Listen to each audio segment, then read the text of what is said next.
Hey, this is Danielle, and today I'm giving you an update on the buy setup on Meta. So, on the 11th, I posted a video saying that Meta was pulling back into the 50 simple. We had this daily squeeze, we had volume that was increasing, and we had this really nice wick on the bottom of the candle. All of those things were buy signals for this buy setup in Meta. So at the time, basically, I said, what we're doing is we're taking it from one target to the next. Now, the first target was up here at 335. Next target was at 340. Next target's at 350. And then let's see if we have one more target up here at 361. Let's call it 354 and then 361. Basically, whenever I'm talking about making targets, the way that I do it is I always look at the areas of resistance first and the what I would call the easy target. So anytime, you're buying the dip, what you want to do first is you want to look at, where there was previous price resistance. So in this case, you had price resistance really between 330 and 340. So that's where I came up with the 335 price target. There was also another Fibonacci level there that I erased once the market went through it. But that's where I came up with the first price target. Okay. So the first target's always going to be resistance.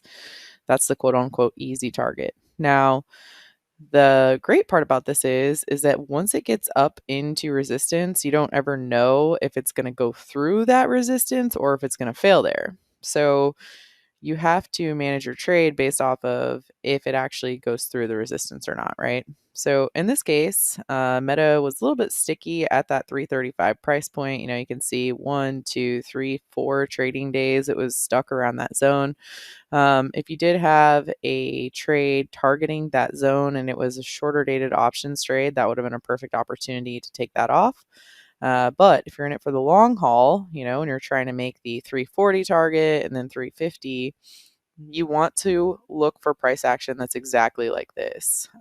Seeing a gap up, seeing a break through these previous areas of resistance. You can see that price resistance right there. There's also that key psychological value of 340.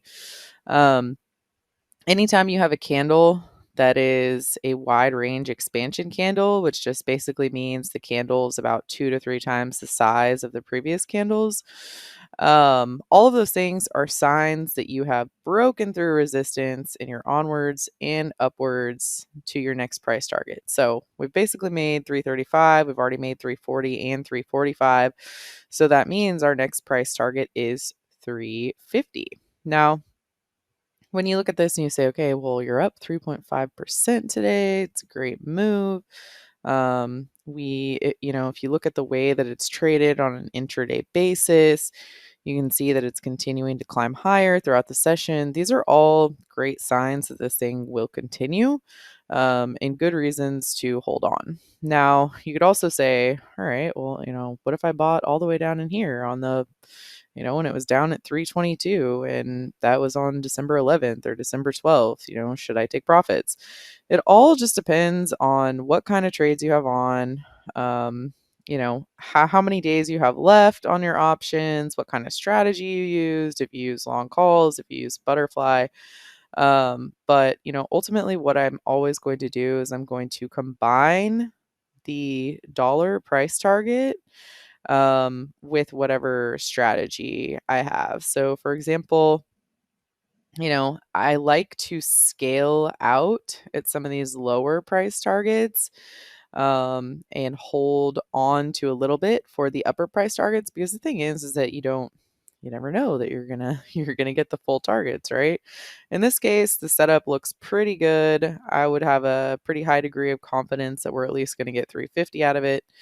But there's nothing wrong with taking some money off the table because you're never going to go broke taking a profit, right? So, if you're in this, I just wanted to give you an update after the buy setup that I discussed down in here and just let you know multiple targets have been hit. If you've taken profits, that's great. I did actually take off 46% profits on the butterflies that I had on just this morning. So that worked out pretty well for me. But if you're still targeting a higher zone, we are onwards and upwards and on the way to that price target. So hope you get 350 out of it. If you have any further questions, go ahead and let me know. You can also sign up for my newsletter. You can go to 5startrader.com. And we also have a special offer right now where if you sign up for my newsletter, you get my free Options 101 course. So go ahead and check that out, and I look forward to seeing you in the next one. Hey traders, thanks for watching this video. If you want to make sure that you get all of our free trading content, make sure you hit subscribe and also give us a like and comment down below. If you want to learn more about us and if you want to join us for live trading in real markets with real money, make sure you go to simplertrading.com where you can join us for more info. Thank you very much and have a great day.